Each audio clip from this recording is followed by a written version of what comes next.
Hey there, hunting family. Welcome back to the Tracks and Tackle podcast. I'm your host, Ron Mentzer from Mentzer Outdoors, and today I'm joined by my co-host, Kris Buchman from 3B Outdoors. In today's episode, we're swapping stories from this hunting season and seasons past, reflecting on what makes the outdoors so special, like celebrating the success of our hunting buddies. We'll also give you a sneak peek into some exciting episodes we have coming your way. Pull up a chair and let's dive in.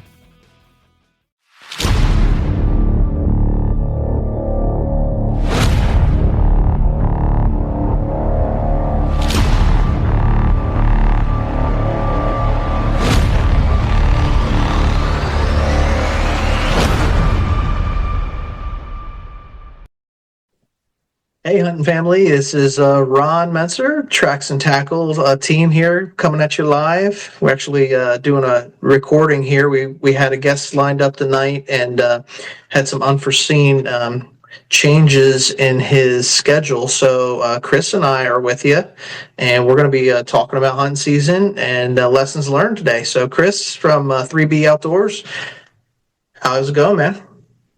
So far, so good. Trying to stay warm. How about you? I'm doing pretty good. Doing really good. I'll have to silence my phone here. Got the phone going off in the background. You keep Is that me? No, yeah, it is. It's you texting me. So, hey, yeah, it's like sub-zero temperatures, snowing in Louisiana, all around the Gulf of America, and Gulf. Maybe it'll freeze. Everything else is. Yeah, man. I'm seeing pictures online. So anyway, it's super cold out, and I know you're doing everything you can to stay warm. That's why I'm up in my upstairs office. I'm not in my downstairs studio. Yeah. Down in the cave here next to my wood stove. So if you guys see smoke, you don't have to call the fire department. It'll be okay. See smoke, say something. Yeah. Cool, man. Well, listen, just wanted to get on and wrap with you here tonight for a little bit. I know that we've been posting a lot, sharing a lot of pictures and stuff. You've been out doing a lot of waterfowl hunting, and in previous episodes we talked about archery season, but I really wanted to get some insight from you on how your season's going. I know you posted on your social, I don't know, maybe a couple of weeks ago about the season wasn't going the way that you wanted it, and sort of just wanted to give you the microphone here. Tell us how it's been going, because I know that you've been getting out with your boy too. So yeah, it's been one of those seasons, man, and it's a two-edged sword where I'm having a good time, and I'm fortunate enough that I can take off work and have an awesome wife that lets me go hunting, and I shouldn't even say lets me go hunting, that it just works out that I can hunt whenever I pretty much want. And able to take my boys with me. But at the same time, it's been a frustrating year for deer and waterfowl. And it's a perfect example that we can get into as we talk tonight of I have perfect environments. I found I have a private pond that I have access to in the middle of a farm, has everything you want it to. If you guys see me post pictures or Ron pictures I sent you, it just looks like heaven for waterfowl. And the first time I went there, we saw them scouting it out. There was ducks on the water, geese on the water. I mean, enough scat and feces everywhere. You're like, man, they're having a party here. This is the place to be. And then we started hunting there, and the birds just aren't in our area in the numbers they are. So going out is still fun. It's always fun to go out and be out there, but as much as you don't want it to be a waste of time and you try to be optimistic, it still is that sometimes. It's cold, and you get up early, and so it's hard to keep the truck moving forward. At the same time, I've had a blast with my son, who's got some chance at some birds, and I actually said that to him the other day. I said, man, my season sucked. He goes, what are you talking about? I'm having a blast. I've killed a bunch of birds, and I got a deer. He got a nice small buck, and killed some wood ducks, and the other day had some shooting at some ducks. And so it's, what do you say? Where's the balance out there? I'm having a blast watching him and spending time with him. This is what it is. I can't control the animals. That's what our dads always said. It's why it's called hunting and not getting. So, I know. I can hear my dad saying that. It's he'll say, the fishing's good, the catching's not always. Something like that along those lines. One thing you said, Kris, was it's cold in the mornings. It's cold literally all day long this time of year, in January, late January. We're going into February, and it's like the most bitter time of year for us. And when you get up and you get up early before the sun rises or whatever, and you have success, it's like, man, it paid off. But when you don't, you're like, Yeah. sometimes you Well, kick yourself, or you're like, why am I doing this? And you have to, like, that tug of war, that it's like a mental tug of war. Um, yeah. but And I remind myself here, real quick, it's, even though it's a mental tug of war, like, I have to tell myself, like, there is no bad hunt, you no, know, no. it goes down to like the core of who we are. I want to be outside, right? Mm. But I mean, how do you see that? Because we all have to reconcile it, and I'm sure we look at it Yeah. differently. Oh, it's the same. I mean, if you can get outside, and I've said this on your podcast, other podcasts, I said on the page, watching the sun come up, That's having your son with you, or your best friend with you, or your brother with you, family with you, you can't beat it. Um, it is sometimes a kick in the pants when you're like, man, I could be having coffee, in the dining room with my wife, having a nice warm breakfast, and then, as content creators, it's hard because you feel the push to go create content, and so that's the hard balance. yeah. But any time spent outside is cool. I mean, we've had some cool experiences. I had an otter take one of my ducks. One of the few ducks I shot, an otter took it. I've got to watch, not to be funny, it's going to sound funny, I've got to watch this little beaver kind of grow up this year. There's a family of beavers on the stream we hunt. Cool. And his little guy didn't even care about us. He's just out there hanging out and swimming through the water. And so that's like, okay, sometimes we get kind of more focused on that. Okay, where's the beaver at? Here he comes. He's coming around the corner. Learning wildlife, and seeing them grow. I mean, I've done that with our trail cams. You see certain fawns, and you watch them month over month, grow and progress, and so that's awesome. I love that. To speak to that, we have on our deer farm, and people that know me and know 3B, I stole this from you guys. Hunt your hunt. Do whatever you guys want to hunt to make yourself happy. Right. We're well known in my family. When we go deer hunting, that's what we do. We're deer hunting, and we're not shoot the smallest one we see, but if an opportunity presents itself, because we do eat them, and we do. My dad at the church provides them to other people that need deer. Right on. We're going to kill deer. But there is one that's off limits. There's a piebald yearling out there, and he said no one gets to shoot that one. And I said, Dad, you better hope I can see all his colors when the sun comes up. Yeah. But yeah, that's the only thing. When you said that reminded me of it. But it's cool. been a weird year for me, man. Good experiences with friends and brothers and stuff, but frustrating at the same time. So that balance kind of puts you in check. So a couple of things. Yeah, a couple of things. I know that sunrise, like anybody that's listening that's an outdoorsman at all knows, right? That sunrise, it hits you, and you're like, man, this is what it's all about. That sunrise in turkey season is a lot more comfortable than it is in late season, duck harvesting. When it's chilly, but you know what? In the same breath, I'll think like one of the most beautiful mornings that I've had, and I've been hunting for decades, just like any of us that grew up doing it. Truly, one of the most beautiful, picturesque, pictures that I was ever able to take while out hunting was sitting in a duck blind as the sun was coming up, and the reflection started hitting the water with the decoys and the shotgun. You can see the barrel of the shotgun and the decoys and the sun reflection, and there's nothing like it. Yeah, psychologically, I mean, you've probably read it before. They say that human beings need to see water, need to be around it, and there's just something about it. And there's something, I've said this before too, and I've written it on blogs and journals and other pages. We go down to the Eastern Shore in Maryland and duck hunt, and the history down there is just crazy. Right. But where I live, semi-urban area, I always joke around that I don't live in the middle of nowhere. I live in the middle of everything. It's 40 minutes to Baltimore City, 40 minutes to Harrisburg. York's not far away. Gettysburg's 20 minutes away. DC is not far away. But when you go down there and you're on the water, there's no light pollution down there. So it's water and then stars sometimes. And not to be sappy, but again, out there with your sons or your brother, your whoever, and just, you can go out in the water's calm, and it's like this surreal, you can't explain it. You have to be there. Yeah. And it's spiritual. It just is, Everybody's listening. They know what you're talking about too. Yeah. You're hearing the birds are starting to move around. You're out there. The water's gently lapping. I mean, it's like they make stuff like on the fire stick so you can go to sleep at night, and it's out there and you're experiencing it really. So, all that stuff, I say all that because you can't complain then, even if you don't get the target, whatever you're getting. It's just so nice to be outside. It really is. It just is. Let me flip that other side of the coin. You had mentioned like your son's like, Dad, I don't know what you're talking about. I'm having a great year. And he's had some success, and I've seen those. Like, I love seeing the pictures.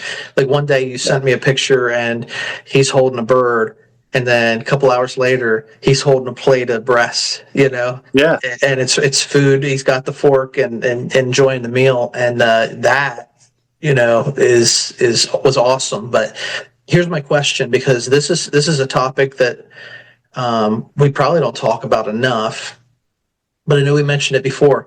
It's celebrating the success of others. Right. You know what I mean?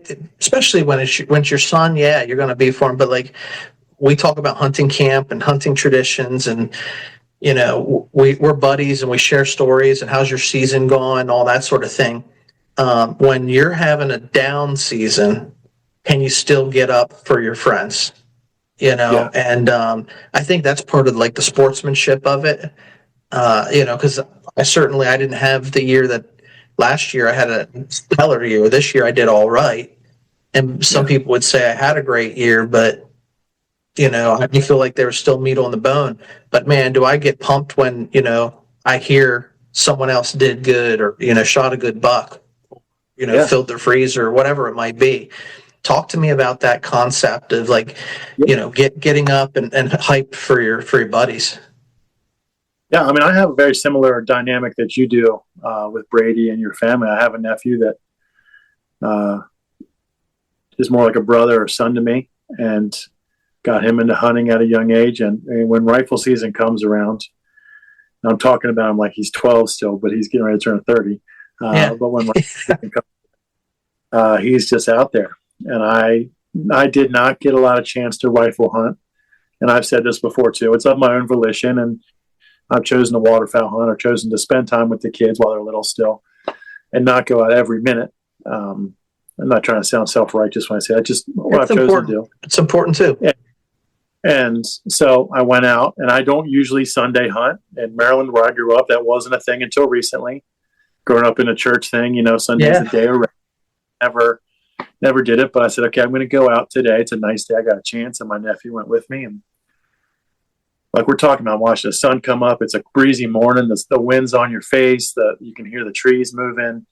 Just a nice day to be outside. Cool, but not cold. You got a jacket on. You're thinking about Christmas. It's this nice time of year. And as soon as the sun comes up, whack, I hear this gunshot go off. And I'm not making fun of my dude here, of his own volition too, of his own admission. He's not the best shot.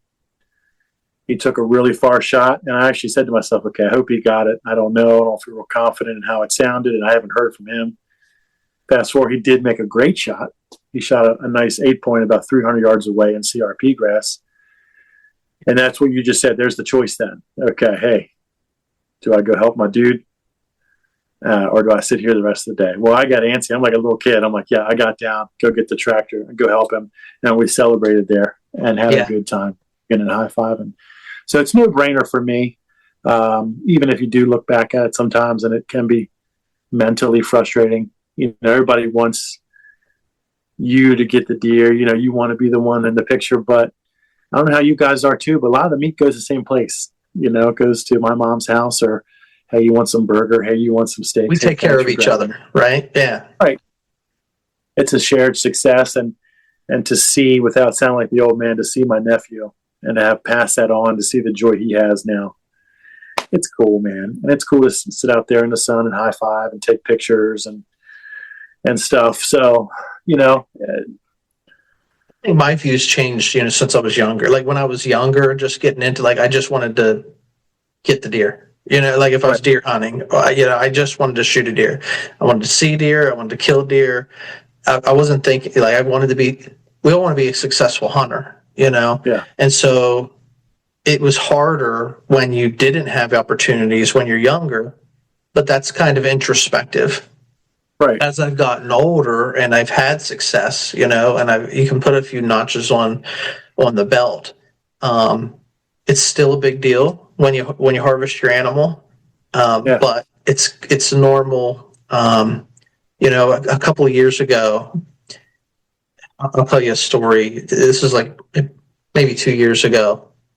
We're self filming, and I had a young deer come through in archery season, and early. It was probably October, so it's still kind of warm out. But I took the deer, and we were watching the video back. My nephew and I was looking, and he was looking at. He wasn't watching the deer part. He was watching me, right? And he commented. He's like, "You weren't excited. You were like a sniper, no emotion." And because in the moment, you watch the animal come in, you've done it so many times, you go through the motions, and it wasn't like a huge wall hanger or anything. So you see sometimes, I love these videos you see online of these kids that are so psyched that they, harvested. I want to get that, and I do sometimes, but I've done it enough that there are also times where, I harvest my animal. I get that adrenaline rush. I'm like, right, but it's contained to some degree, and I don't know. I don't know even where I'm going with that story, but I can get just as psyched when my hunting buddy, my partner, whoever I'm out hunting with, is. It's easier for me to get excited if you and I go hunting and you get yourself, if you shoot the duck or you shoot the goose. It's probably easier for me to get excited for that. It's maybe a little bit harder if we're fishing and you're catching all the fish and I'm not. That's maybe a different story. So there's a line of delineation there. But man, I mean, I like to get pumped for my buddies. Hey there, hunting family. It's time to give a shout out to a company that's been keeping our communities moving since 1995. I'm talking about Interstate Garage Doors. For nearly 3 decades, Interstate Garage Doors has been the go-to choice for comprehensive garage door services in South Central PA, as well as the surrounding Hagerstown, Maryland, and Martinsburg, West Virginia areas. And get this, they're not just any company. They're veteran-owned and family-operated, with a proud history of serving both residential and commercial clients. Their professional technicians are the real deal, offering top-notch installations from industry-leading manufacturers and expert repairs for all garage door makes and models. From residential garage doors to overhead doors and openers, Interstate Garage Doors does it all. So whether you're a hardworking contractor building homes or a homeowner looking for service or just needing an upgrade, you can trust Interstate Garage Doors to get the job done right. And hey, they're not just experts in garage doors, they're also experts in giving back to the community, sponsoring podcasts like Tracks and Tackle. Are you ready to experience the Interstate difference for yourself? If so, here's a little something extra for our loyal podcast listeners. Use promo code Tracks and Tackle when you contact Interstate so they know you heard about them here. Just visit igdoors.com today to get an estimate or request service, or give them a call at 717-263-3150. Don't wait. Take the first step towards a smoother, more secure garage today. Yeah, it's a fun feeling, man, and it's embodies how I was raised, right. And now I've translated into 3B, and how we've hit it off so good. And it's cool too. I don't talk about it too much on any of my sites, but I work in law enforcement, and one of my main jobs is I'm a field training officer. So all the new people come in, right. I train them, and my favorite part of that is an extension of me is going out to these people. So their whole career, anybody that looks at them is going to say, Kris trained them, Buchman trained them. They're an extension of that. So that translates back over to this hunting. So now my nephew getting deer, my son's getting ducks and deer. that's the extension. It's still successful for me That's right. because I've showed them how to do that, and they're carrying that passion and stuff. And to carry on like your funny story about like hooting and hollering, my middle son, Tristan, who is not the most outdoorsy, he loves building things, and he's just my inside kid. He's just not my outside kid like my older boy is. He likes to fish, and when it's nice out and it's the perfect conditions, he wants to be there. Not making fun of him. That's just his.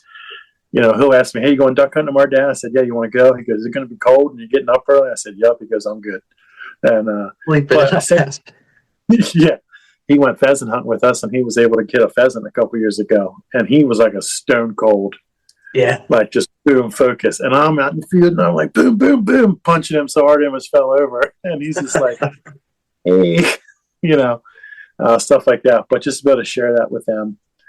And again, see that tradition carried on that my dad and his dad carried on. My dad actually said that to us the other day. He said he thinks it's so cool that we like to hunt. And we all do different things. I've said before, he's an archery hunter. He likes to bow hunt, deer hunt.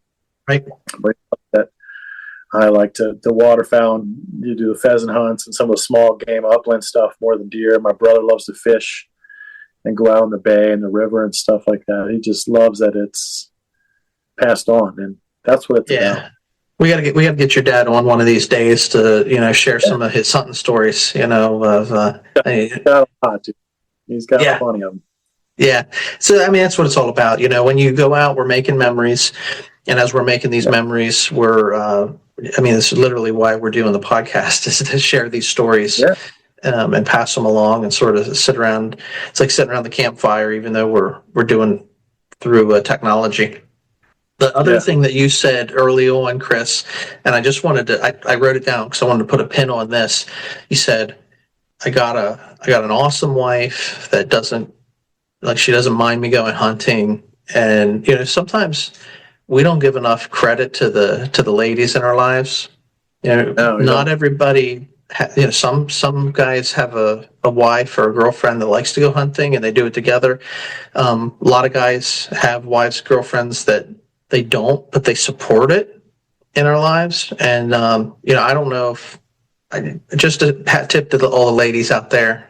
And if you don't haven't found your lady yet, find one that supports your passions, and then do the same, support her passions and the things that she likes to do too, because it's kind of goes without saying. We don't want to take them for granted. And so hat tip to all the wives out there that support the hunting habits we have. Yeah, she loves it. She loves that I can take the boys out. And even I have two daughters. Mm-hmm. They want to get into it. But she loves all that. She loves that we have that opportunities and the places to go. We homeschool the kids, so she loves that we get to teach them that. And like you said, with my son and the goose breast, I showed him how to breast it out. I showed him how to fillet it. He wants to be a cook. He's going to go to culinary school. And I said, okay, how do you want to cook it, dude? So he cooked it up. And it's just, if you go back to how people were raised early in America, that's what they did. That's education.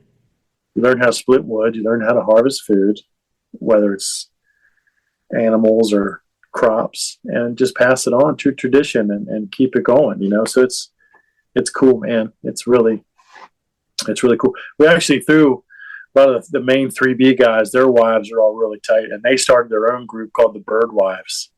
While we were duck hunting, they were texting. That's awesome. Having taco nights or teas and stuff like that, and they're just as integral to it, man. Love it. And, that's it. You find your tribe and you run with them. So we got to get you down to a taco night sometime, buddy. Yeah, well, you don't have to threaten me with a good time. You see me I'm not a little guy anymore. I used to be skinny, and then I met my wife, and she take care of that. So yeah, my wife's Italian. So well, there you go. There you go. Eating good. I'm sure. Well, listen. Other hunting stories, from this season. Yeah, I got a couple of funny ones, and just to teach you, not to teach you, but just lessons learned. So we have a creek that we hunt at, and usually, for lack of a better term, it's a honey hole. If you want to go kill some mallards, you're not going to kill a lot of different ducks, and you're not going to limit out. But if you want to go just kill some mallards, it's a great place to take kids, great place to take first-time hunters. We got this place. The birds just haven't been there this year for whatever reason. Or when we zig, they zag, they go to the other place. So funny story, we set up on one end of this property, and like a lot of people that hunt, before we leave, we say, let's just go look at the other side. I think I told you the story on the phone the other day, Ron. Let's just go check it out. Let's go check out this other part before we leave. It had just snowed, not the big snow that we recently just had, but 3 or 4 inches on the ground. I'm walking with my boy, and I looked down. And I said, look, there's a bunch of goose tracks in the snow right here. He said, that's cool. And we're just being dad and son at that point. Look at the sign. Look at this. Let's look up. And I said, look, they're going to the water. And sure as anything, it was kind of foggy. I look up, and about 70 yards away, there's about 30 geese on this bend of this stream. They don't see us. So I said, okay, we're going to go up where we hunt. Some places this is taboo, some places not. We can water swat and jump shoot. Some places, some states, you can't do that. Please check where you can hunt. Always know what's behind it too. Know the rules. Yeah, so where we are, we can do that. So we snuck up on them, and I made a rookie mistake that my 15-year-old did not make, and I didn't pick one out. Yeah. So a lot of people that bird hunt, if you don't bird hunt, it's not deer hunting, it's not rabbit hunting, it's not even clay bird shooting. You get focused a lot of times, the people that do bird hunt, and there's a big group, and I'm just bang, bang, bang into the group. You still have to pick one out. And I didn't do that. I shot into the group. Well, he ended up, they're tough animals. And it was still about 50 yards away. Not the best shots. We dropped one, and this is where the story starts to get funny. We dropped one out of that group. It's kind of in the water doing its thing. And again, anybody's duck hunted knows sometimes you got to shoot them multiple times. They're built to dive. They're built to withstand cold weather. They're tough. So it's on the water. I only took 3 or 4 shells with us. It's on the water. It's kind of swimming away. It's down.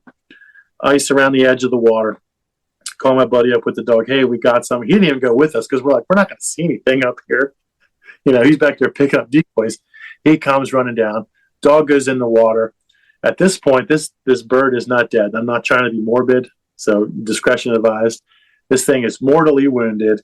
It climbs up like a zombie up on the shore and is like limping through the shore. I don't have any more shot to put any more in it. Plus, at this point, it's getting away. The dog goes to get it. The dog can't get up on the bank because of ice. So he has to go back. My buddy has to go back and cross where he can cross. The part of the stream that we were in is about 8 foot deep. Another thing we normally have, we always have a kayak or a canoe in the truck or right around there. Didn't have it that day. You weren't expected to run up on a couple birds. Yeah, so he runs back, and where we had set up was only maybe a foot to 8 to 12 inches of water. Yeah, and we're about 6 yards away from that now. So he goes back. The bird actually went in like a little cove of trees. The dog jumps in, gets it, pulls it out. He's walking back. At this point, I said, okay, he's got the bird. Me and my son, I said, Presley, let's clean up the decoys. We're cleaning up. He comes back. He's got the bird in his hand. He's holding it up. Yay, look, grip and grin. Throws the bird in the water so he can cross the stream and not fall. The bird swims away. Now, it didn't go real far, and the dog he's got, boom, on it. Got it. Yeah, right. For anybody, again, that doesn't waterfowl hunt, they actually make a tool called a finisher. It's like this big. It's a small razor blade pointed knife that goes on your keychain. You can just dispatch them very quickly. Does that in the back of the head. Things flop around, blood everywhere. Throw it up on the shore, clean up. I said, Presley, my son, I said, put this on the back of the truck. Let's clean up a little bit, and let's go get our shells up. It's a very nice place we hunt. Try to be respectful. Yep. Clean up. So we do that. It's been about 15, 20 minutes. Goose is laying there. Again, not to be morbid. Snow. I have a white truck. It's dripping blood everywhere. I mean, it just looks like a whatever. I said, Presley, let's take the bird. Let's go get a picture. I'm not making this up. The bird sits up, wings out, and goes, jumps off my truck, goes under my truck. I had to pull my truck forward. We had to get it again. Had to put the finisher in it again. And then I actually had to put it under a wheelbarrow in the back of my truck because I'm like, this thing's still flying around. It's like the undead. Just not giving up. Just wouldn't, and that just shows you how tough animals are in general. So I don't say that to be morbid or to brag, but they're tough animals. We had a funny story. That is the one that he went and breasted out. And that's why we ate it for lunch. I said, listen, we're going to go eat this thing real quick. Yeah, let's clean him up. Yeah, that was the funny part of my year, deer hunting. Duck and goose hunting. The otter, I told you I shot a mallard. There's otters on the street. Drake mallard went in the water. I knew where it went. One of those things said, I'll go get that in a second. There was another bird we shot. Go to get it. I see an otter wrestling with this thing in the water, and it goes underwater. With that free meal. Yeah, so that's been the type of year I've had. A lot of hens and otters taking my stuff. So that's nature, though. I mean, it's kind of cool. I mean, we've seen it happen before, where we were out trout fishing, and how maybe you don't in PA. When it comes to trout season, like these streams are stocked heavily. Yeah. And certain holes are just loaded with trout on for the opening day of trout season, and can't start fishing till 8 a.m. on the opening day. And I remember, this was many years ago, but my brother and I sitting on the bank of a stream, just sort of you got to get there early so you get your fishing hole, and we're hanging out and we're just waiting and watching, and there's a little a fisher, will come up over the bank, down in underneath there's a tree there with a root system, into the water, and come out and off with the fish. And we're like, man, he's cleaning out the hole. He doesn't know he can't start until he did. So he's got a head start on. So all we could do is sit there and watch it. But it was cool, because you don't see that every day. Yeah, I have a property that my family owns in Maryland. There's a stream that goes through there. And at one time it was stocked by a club. Now, it's been 50, 60 years. Yeah. They're as natural brown trout as you can get in there. So we fish for them. Trout are my nemesis, though. They frustrate me. Especially ones like that are used to be in the wild. The native ones. Different episode. We can talk about that. But we had some otters down there, too, that I would just find fish bones. And I haven't seen a whole lot of trout since then. So, yeah. Well, it's cool. It's cool. I appreciate you sharing, your story, your hunting season and stuff. I want to sort of talk through, like, are there any lessons learned? One of the things that we did an episode last year was at the end of the season, we talked about what did we learn, the saying, if it doesn't kill you, it makes you stronger. How do we learn from the ups and the downs? So I don't know if you have any examples. I'm sort of putting you on the spot here, but No. So we have, and I think your family does it. You've talked about transient. I keep a log for waterfowl hunting, more just for fun, and just for me. But, again, I think I mentioned earlier, we have a place that's just the perfect environment, and they just haven't been there. So sometimes you just have to weigh all your checks and balances and make sure, it's not something you're doing. It can be depressing, get in your head. If the animals aren't there, you got to go back to the drawing board sometimes, if they're not there, it's nothing you can do. If crops aren't right around you, so do some scouting. Find out what's around your area if you are waterfowl hunting. So we have this really nice place, and the birds are there, and we'll get them eventually. But it was planted in beans this year, and every farm around is planted in corn. But just like deer, deer like beans. But once the beans are cut, they're not coming back to the bean field. Deer are. They're going to go where the corn's been cut. Right. And that's how the do for this place. So we'll get there. We're lucky enough that the guy that owns it, he wants to get into this too. And I've mentioned this. He said, hey, what do I need to do to make this a place? Let's mow, let's cut trees down, let's make a habitat. So, that's a lucky thing. One of the future episodes we're going to do with you when actually Lee comes on, we're going to talk about resources that the states, Maryland and Pennsylvania, offers for hunting, whether it's waterfowl hunting, upland game hunting, or deer hunting, and learn to rely on those for resources. They're going to tell you migration reports, they're going to tell you stats, they're going to tell you weather stuff. So as much as you can go out and learn by looking in the field, it's 2025 now. Let's use the resources that we got. And there's a lot of resources out there. Yeah, there is. Talk to people, talk to you guys, find an area that you're going to work in, and you're going to be the center.